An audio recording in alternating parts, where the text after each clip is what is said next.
All right, so I'll go ahead and just, if I can, share my screen so that I can pull up this quick handy dandy presentation for you. Okay. So I hope that this has been going well so far for all of you. I'm Jesse. I'm with the Alaska Community Foundation, and I'm here just to kind of really share about what we do here at the Alaska Community Foundation and specifically our scholarship program because we use the FAFSA as a tool to evaluate the many different scholarship applications that we get. So I'll just jump right in because we have a half hour and hopefully there'll be some questions.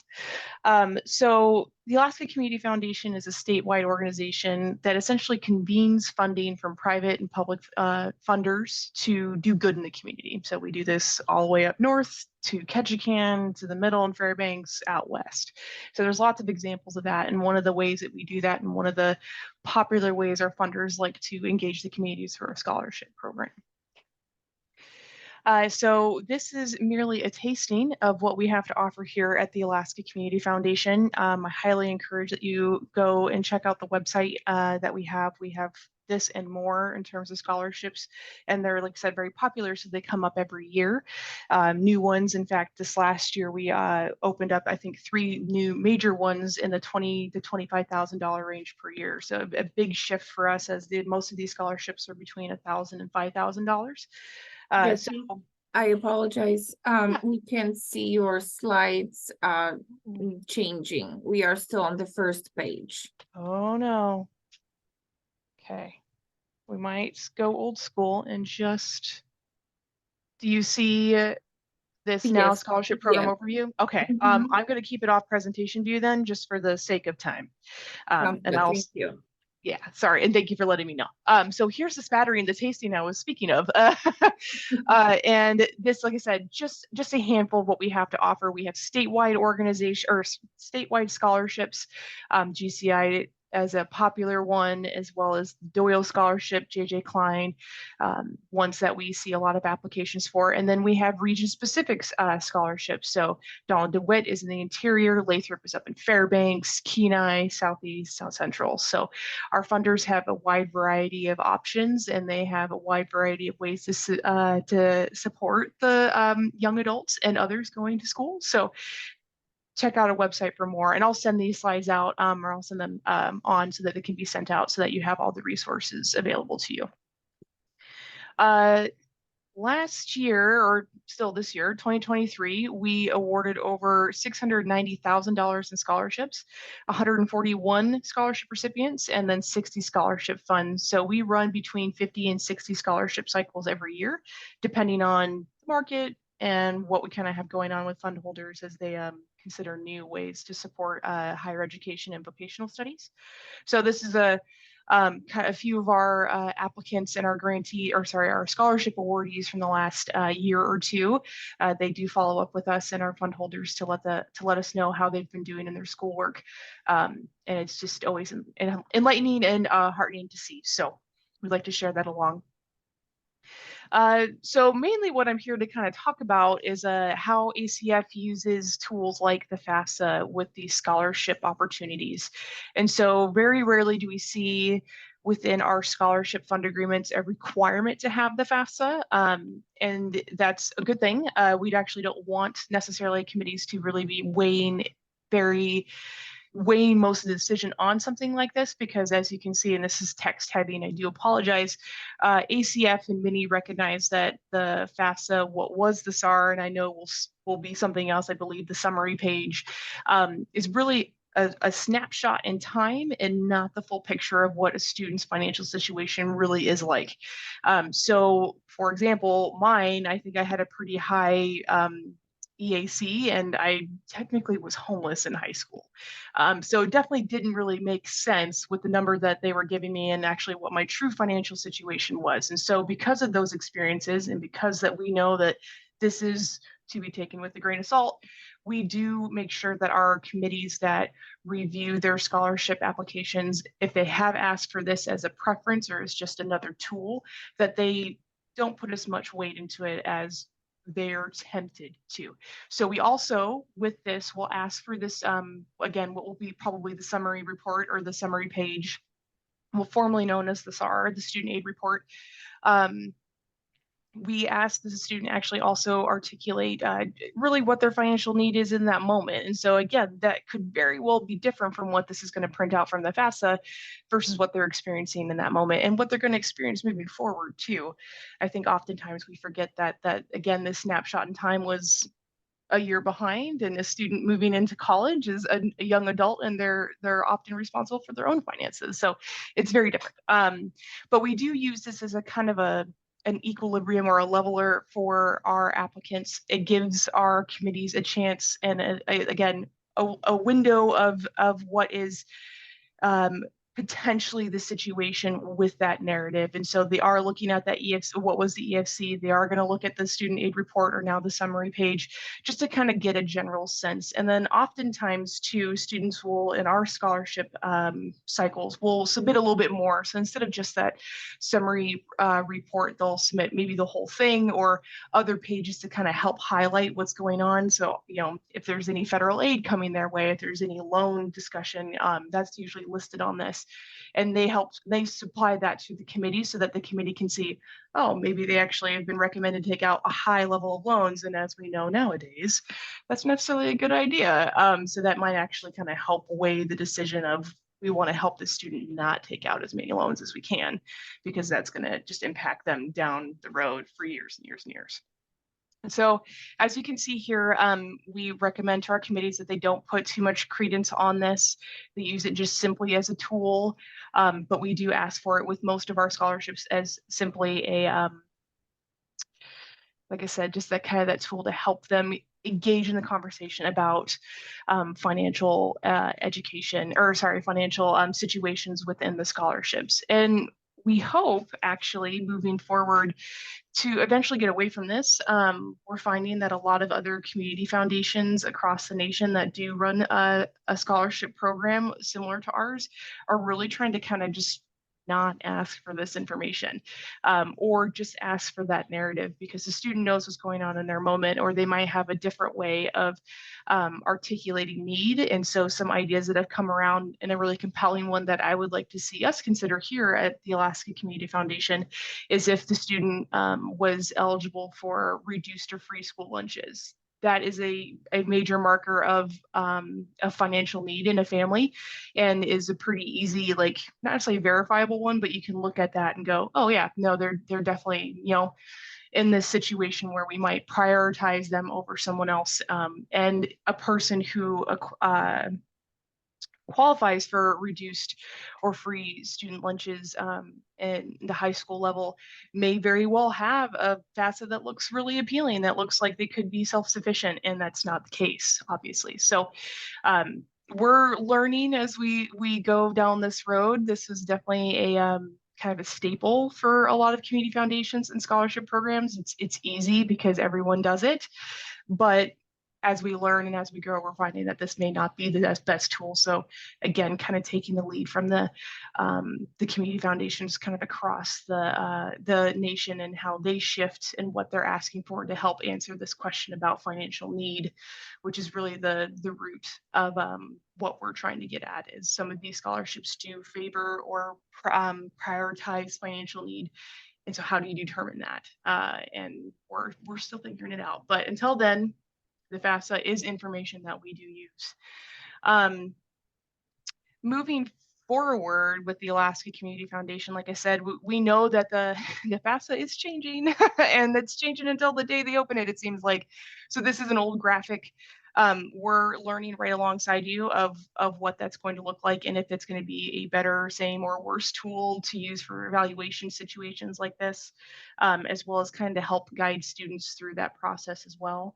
A lot of scholarship programs ask for this information, so oftentimes we find ourselves in community foundations or in scholarship provider situations, helping a student through the FAFSA. So we have to get as knowledgeable as we can about this, as we have to they lean on us to help get through this, because that might be the first time they're seeing this, like, oh, this is being taken seriously and I have to submit this paperwork for the scholarship. I should go do it, which they should anyway.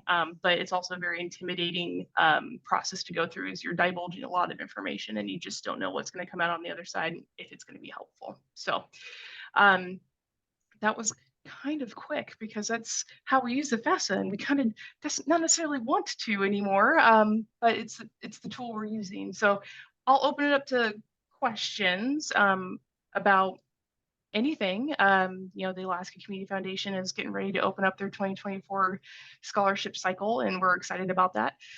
So I'm happy to answer questions about that as well. Thank you, Jessie. Do you have access to the chat box, or we have one question there? Oh yeah. Let me pull that up. I do. Okay. Is there a scholarship list for the Southwest region? Fantastic question. That is a region that we don't have a whole lot of representation in right now. And so no, there isn't like a dedicated Southwest list, because it probably was going to fall under the statewide, simply because we don't have scholarships that are actually dedicated to just the Southwest region yet.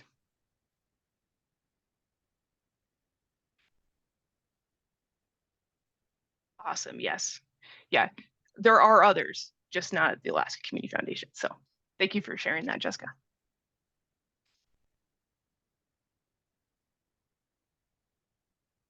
So I also saw that your new scholarship program officer joined us today. Mm-hmm.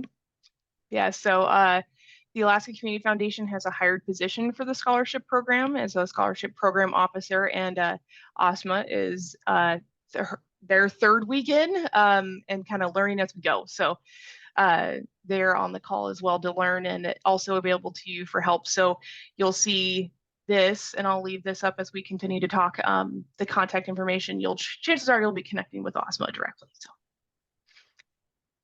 Is the ACF qualifying candidates based on need only? No, not on need only. So it depends on the funder, and it depends on the scholarship and what the committee and the funder have agreed upon. So I would say probably a third of our scholarships use need as an actual like eligibility or a heavy weighted preference.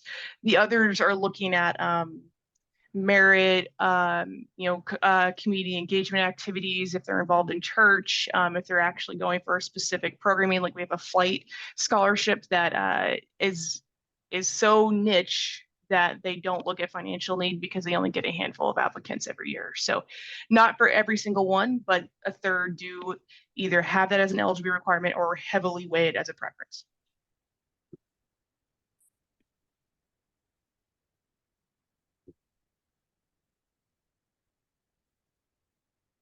So we're currently working on that. So Nancy has asked or it suggested would help to have scholarship lists based on regions to make it easier to select and advertise for the region location. Absolutely, completely agree. And we're working on what that's going to look like. Our website is on the older side. We're trying to make it work as best we can. So trying to like categorize that and not have like 50 things listed, and right now it's boxes. I get it.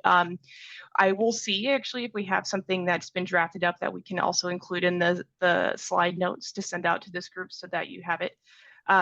Also, just to kind of share an update, we're pretty excited about this. The scholarship application process for the Alaska Community Foundation is going to change pretty drastically from previous years. So in previous years, students would go on that webpage at the alaskacf.org website, and they would sift through all 60 and see if they're eligible and apply for each individual scholarship. So some of these students can go upwards of like 10 to 15. And that's a lot of time. It's a lot of resources on their part, and it's a lot of time and resources on the committee's part.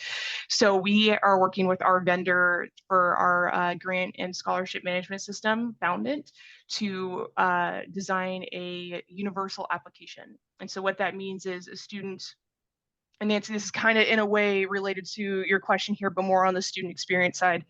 A student's going to go into the scholarship management tool, and instead of having to click on one scholarship and do that numerous times, they're actually going to fill out what's called a universal application. And that universal application is going to ask a series of questions based on eligibility. And then at the end of it, which is on the shorter side, but is still a decent amount of information, at the end of it, it's actually going to populate the scholarships that student is actually eligible for. So now the student doesn't have to like kind of go in, am I eligible? I'm not sure. Based on these questions, they'll have actually a comprehensive list of what they need to move forward with. And then that universal application that they just finished doing auto populates those eligibility or those opportunities, those individual scholarships. And then they just need to finish up like an essay or a narrative or uploading some documentation that maybe that committee desperately needs to make their decision. Far easier load, but it does help with this region base. So students who may fall outside of our normal like Anchorage, the Valley, Southeast, and North. If they're somewhere in between and it's overwhelming, they can actually just go in and start that application, and it should populate opportunities for them, and they don't have to sit there and wonder why or wonder where based on where they're living. So the user side is getting better. We're working on the communication side.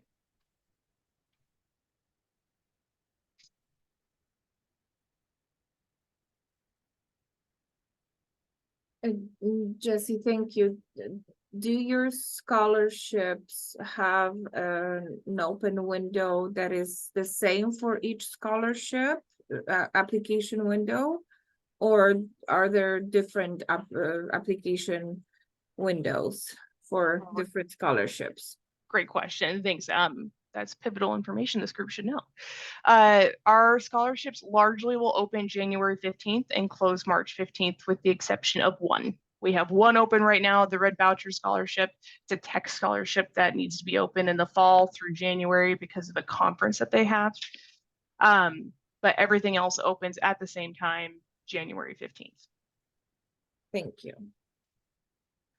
Nancy has asked, do you have a support section or chat service to help students and parents directly with the questions related to the scholarship? How do students can get questions answered about the application specifically now that there's going to be changing? We don't have a chat service. Our website's too old for that, but people like Ozma are there during the normal business hours via email and via phone to have those conversations with parents and students. And we do have dozens to hundreds of conversations with parents and students starting in late December and going through the end of summer. So that's what we're here for, kind of the human factor, to have those conversations and to make sure if they do have questions that they're being answered, because the scholarships, even though we're trying to make it easier, there's still going to be some questions about eligibility and what's needed.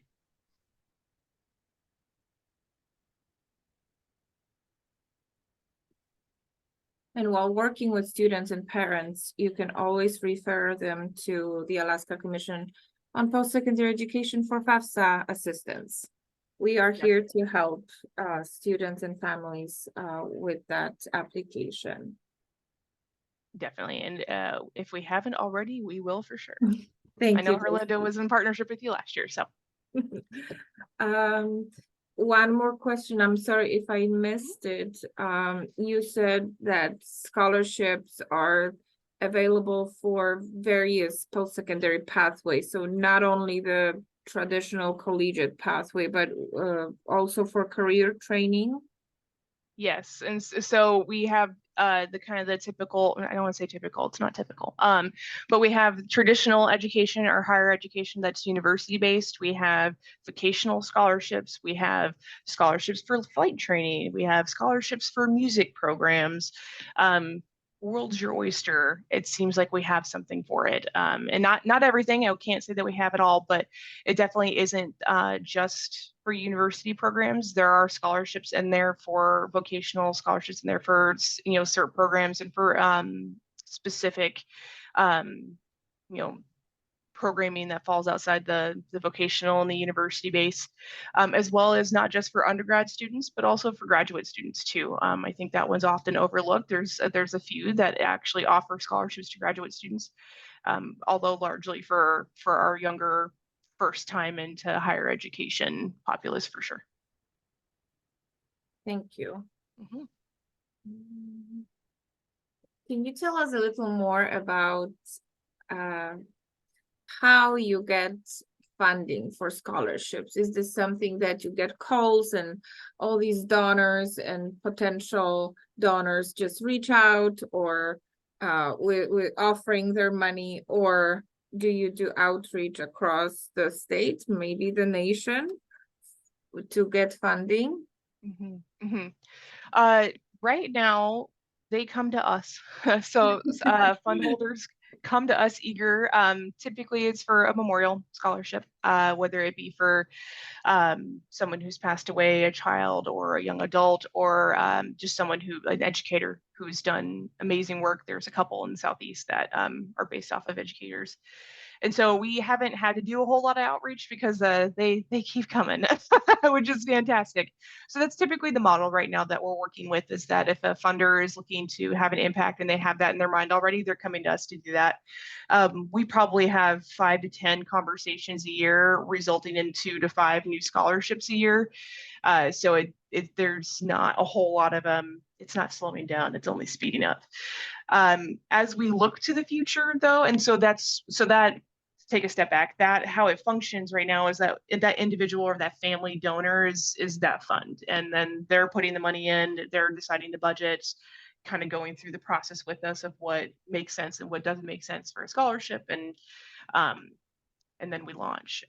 Moving forward, there's been a lot of brainstorming and ideas about kind of more collaborative giving. So, instead of having, this one specific scholarship for this family, maybe we consider something that's a little more general, like a nursing scholarship. And then multiple funders can actually donate to that fund and then maybe even increase the award amount.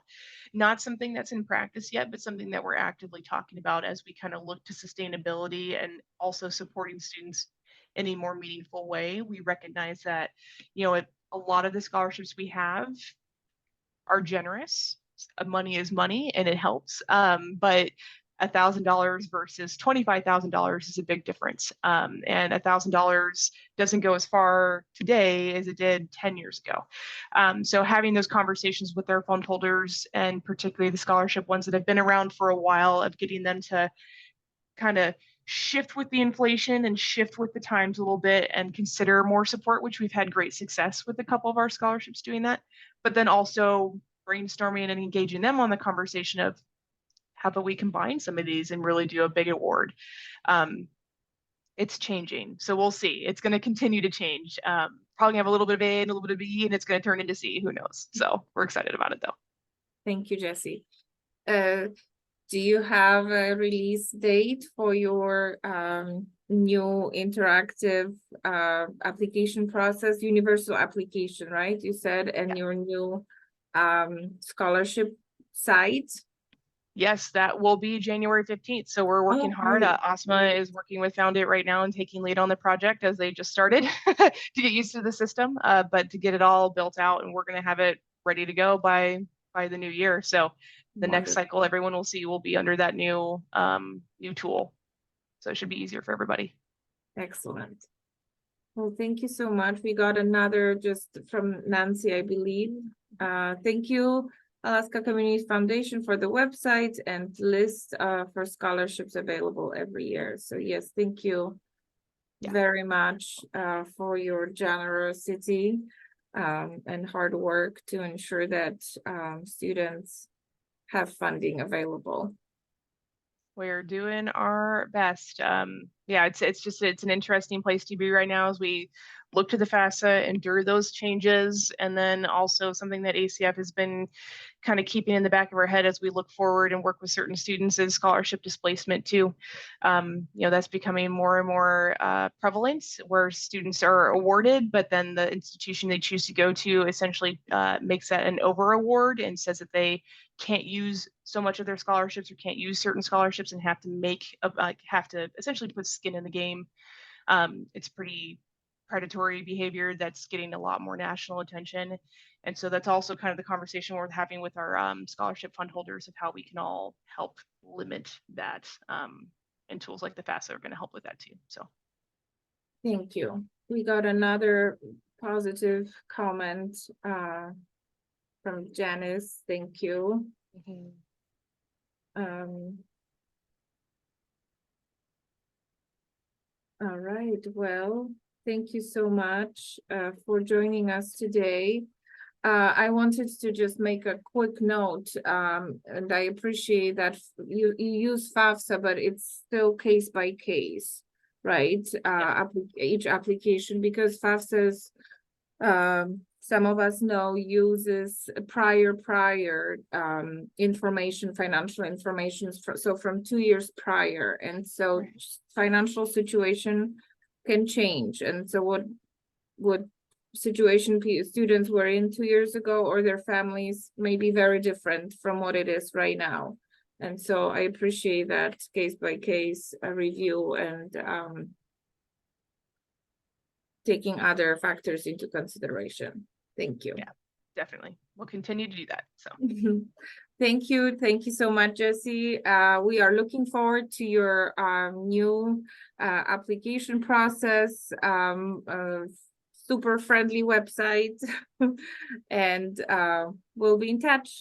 Please, I know that you signed up for, or Asma possibly signed up for the FAFSA Summit. Yep. So yes, please come. We want to have people in the room to brainstorm ideas how to increase FAFSA completion in our state. So we'll see you then. Thank you so much, Jessie. Have a great day. Thank you. Bye-bye. Bye.